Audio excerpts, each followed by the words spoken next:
Gugutom na ako. Yung malungkot sa harapan ng bahay. Kaya na-miss ko to.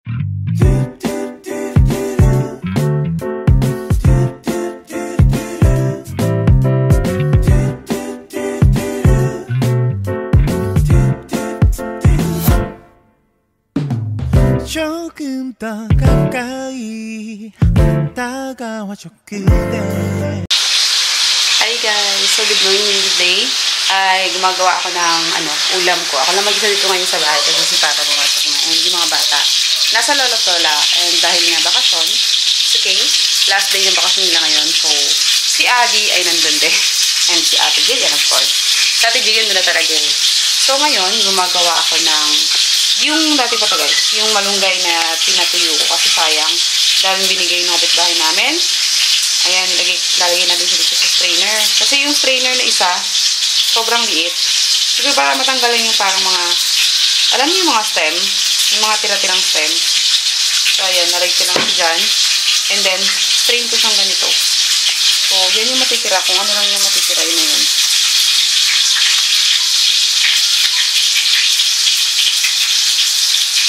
So, yan. Kasama pa rin yung ibang stem, pero wala tayong magagawa. Hindi ko kasi tinanggal ng isa yan, guys. Kusang natanggal yan. So, ito na lang, yung medyo pino. Yan na lang yung gagamitin ko.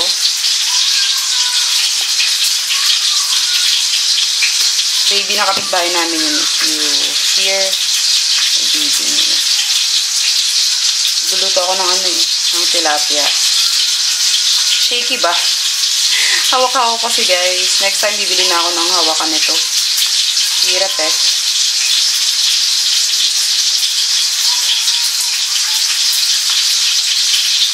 Ooh. What am I doing?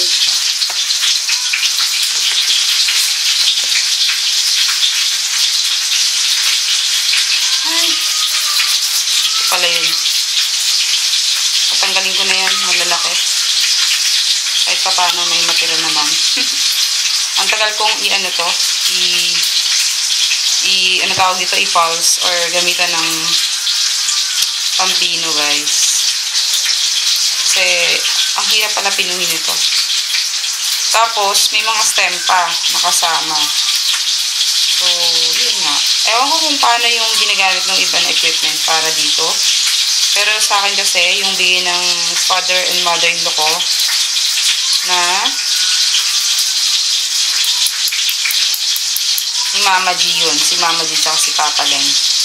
Yung bigay nila sa amin na blender. May kasama na yun yung para sa karne. Ito yun. Pwede na ito sa karne kahit saan. Tapos meron na rin yung sa garlic. Tapos yung sa pag-juicer. Pwede din. Meron na rin kami shake. Pag gusto namin, mga bata, shake. Pwede na akong gumawa ng mga gano'n. Ice drop. Yan guys. Pwede ko na rin magawa doon.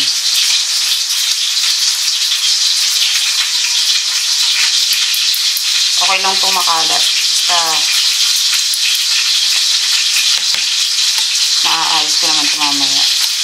Magliligpit nga ako mamaya sa taas kahit pa paano. Dapat ganito siya. Yung pinong-pino. Ayan guys, kung makikita ninyo yan. Dapat ganyan siya kapino. Kaso hindi ko siya ma-achieve. Pinamay ko na kasi hindi matanggal. Dapat pinong-pino siya. Ayan, diretso ko na kasi pino naman yan. Ayan, first time ko lang to guys. Pero gusto ko siyang gusto ko siyang ayan.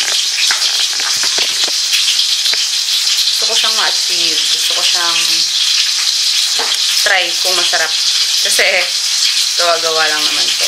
Naamoy ko pa rin yung malunggay. And, titignan ko mamaya paano yung timpla nito na yung as in yung gawang ganito din. Yung binibiling malunggay. Kasi, syempre, hindi mo naman alam kung may mga ibang kasama pa yun. So, gusto ko makita. Hanapin ko mamaya kung paano gawin ito. Tapos, syempre, sama ko na rin kayo. Ayan na guys, yung lahat ng nagawa natin. Ayan, tatry natin to.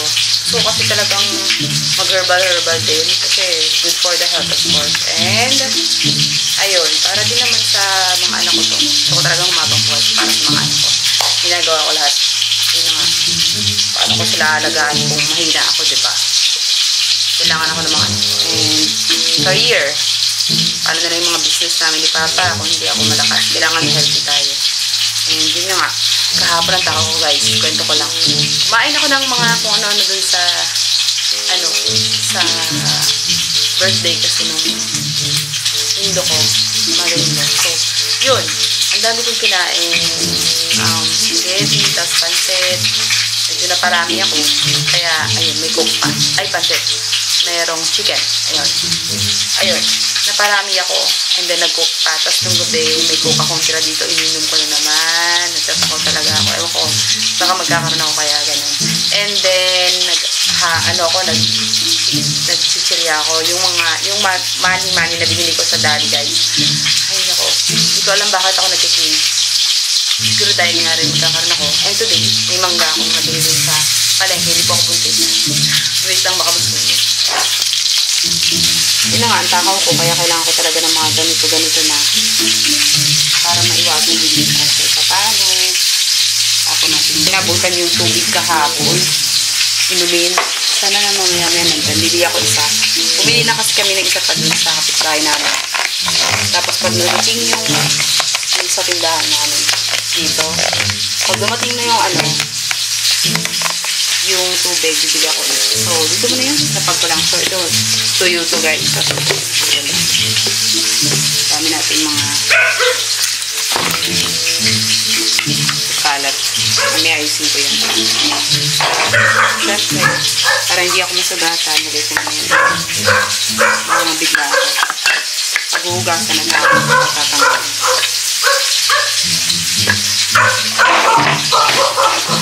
Nag-open ako ng isang mangga. Ulamin ko yan.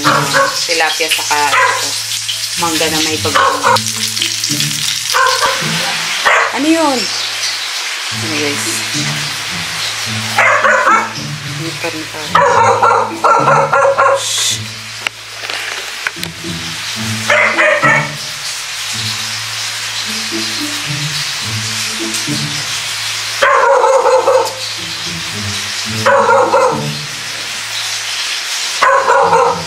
Ano yun, marikit? So, later again, guys. Kakain lang ako. Nagugutom na nga ako. May trap ako spaghetti doon. Siguro yun muna ako ko para hindi ako masyado sa kanin. Talagang umiiwas na rin ako masyado sa kanin, guys. Para naman, before lahat talaga dapat. Dahan-dahan na ako kasi nga naman binibili yung nanay ko. And we're not sure kung yun ba dahil sa lifestyle o dahil lang sa genes. Pero sabi nila, ilang percent lang sa genes. Tapos mas madami na yung lifestyle mo. So, be healthy. Para sa lahat ng lifestyle, sa mga nanay na tatay na kailangan kumayo para sa mga anak. Hindi ko alam kung bakit. Ngayon ko lang naisip na panoorin na yan, guys. Pinapanood ang paggawa ng malunggay. Dapat ba isasangag bago ko siya i-grind. Pero yun, brown na agad kasi sobrang init ata ng ating pan. Pero yun na. Siguro saglit naman to. Kailangan kasi masangag mo muna siya. Ito na guys, bumili ako ng saging sa kapit dito sa amin. And ang ayoko, liit. Tapos bibili na nga lang ako. Nag-crave lang kasi ako, na-miss ko itong ginanggang guys sa amin. Ito yung mga tinda ko dati. Nung bata, nag-try akong tinda kami, magkakapatid, sa harapan ng bahay. Kaya na-miss ko itong kainin. Ang kulang ng asukal yun. Ay, naku, ako na nga maglalagay. Kainis. Pero anyways, wala akong magagawa. Ako na maglalagay guys. We have here asukal. And this one. So, parang, ang nilagay lang margarine. So, maglalagay tayo dito. May nakasama pang, yan, konti lang. Kasi, 4 lang naman to. So, spread na natin dito. Yan, ganyan lang yun. Tipid na tipid yarn. Oh, tignan nyo guys. Yan lang. Ganyan, oh. Ayan. Ganyan lang. Let's eat! Doon na nga lang ako. Nanonood ako nung kapatid ni Simple Race. Namimiss ko yung mga vlog ni Simple Race. Wala pa. Kaya, yun, yung kapatid niya na lang. Pinanood ko. And, nakakatuwa rin naman. So, yun lang.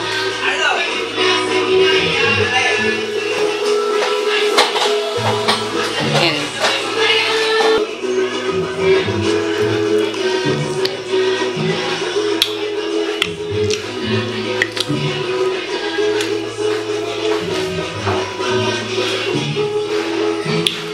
Then, umiinom ako ng let's drink, guys. Umiinom ko yung guys, yung gustong-gusto kong Freshies. Ayan. Gusto ko maging reseller.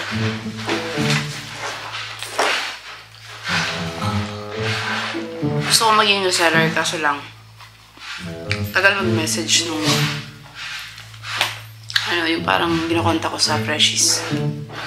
But anyway, okay lang yun. Kung hindi para sa akin, hindi para sa akin. So, hindi ko na lang pinipilit. Basta ito, meron ako. Maingay guys dun sa kabila. May ginagawa. So, ito. Yung margarine. Nakakainis lang. Kasi,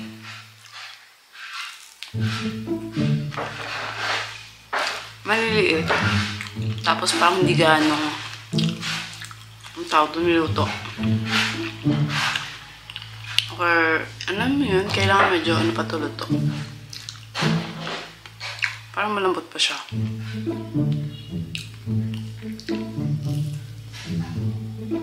Namiss ko lang kasi ito. Pero next time ako na lang gagawa. Kasi natikman na ito na papa. Sarap daw. So, ito lang merienda ko today. Ako lang mag-isa dito, namimiss ko si Adi. Si ate kasi, malaki na, kaya talagang nahayaan ko na lang yun. Nasa lola mo na minsan matulog, pero si Adi kasi baby pa yan. Namimiss ko yung bata na katabi or kasama dito sa bahay. Wala akong kasama. Okay lang.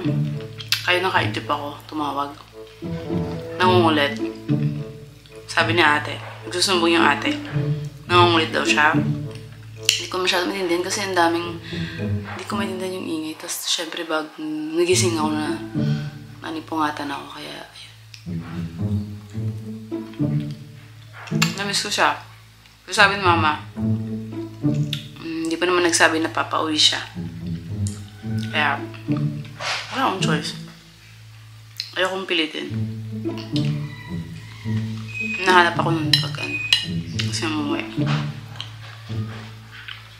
Yung malunggay ko, guys, nagkamali ako ng gawa dun. Pero wala akong choice. Kailangan ko siyang inumin pa din as ilalaga ko na lang siya. Hindi pang, diba, nagpalaga akong tubig. Tapos ilalagay mo lang powder, 1 kutsara or 2. Then inumin mo siya. Siyempre, isa-strain mo siya.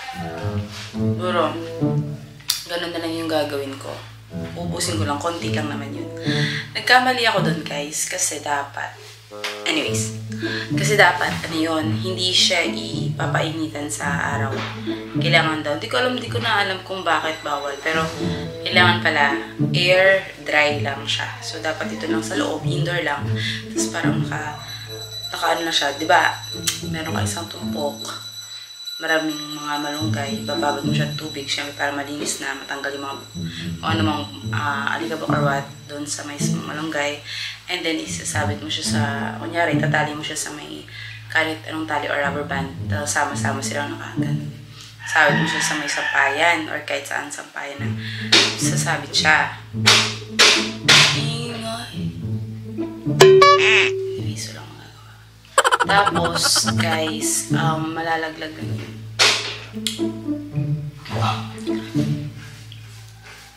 Malalaglag lang siya. Tapos, kailangan dun sa ilalim merong kulambo. So, yun lang, guys. Tapos, after nun, 3 days, ilalaga mo siya. Syempre, yung purpose pala ng kulambo dun sa ilalim ng malunggay para naman hindi masayang at malinis pa rin yun. Makukuha mo yung mga naglalaglagang malunggay. And then, after 3 days, ilalaga mo na siya, sasangag mo siya for 3 minutes. Tapos, kung wala kang hand mixer or blender, ano na lang, ilalagay mo siya sa isang plastic bag. Tapos, gaganon-ganon mo na lang siya para hindi siya, kung ikaw lang naman ang iinom. Pwede mo na daw yun ihalo sa mga pagkain na gusto mong haluan. Yung mismong, malunggay. Kunyari, kakain ng noodles. Lalagay mo lang yun. Budburan mo lang siya ng ng malunggay powder. Ganon. Tapos, kahit saan guys, pwede yun kasi healthy ang malunggay. So, mas ma-healthy pa siya kaysa sa carrots. Mas mataas yung vitamins. Vitamin A. Mas marami pa yun yung vitamin C. Mas mataas din. Sa banana ba yun? I know. Kalimutan ko. Orange. And then, ayun na nga. After nun, pwede rin mixer. Kung gusto nyo siyang gumawa kayo ng sariling capsule, guys. Yun yung mga nabibiling capsule sa online ata. And then sa Mercury meron din. And then yun lang. May instruction naman paano gawin yun. And then whatever. What else? Ayun lang. Pwede rin siya sa tea bag. Bili kayo ng tea bag. Kung gusto nyo ibenta, then yung capsule kung gusto nyo lang ibenta. Ako kasi, for healthy purpose or dito lang sa bahay. Gusto ko lang talagang i-try kung ano yung process niya. Kasi mahal din siya pag binibili. And then, gusto ko siyang tikman. Pero, hindi talaga ako mahilig sa mga ganyang lasa. Parang nalalasahan ko na. Pero, kung para naman sa'yo, sa ikabubuti mo, okay siya. Kasi maganda siya sa mga matataasang sa blood pressure, sa diabetes, sa cancer.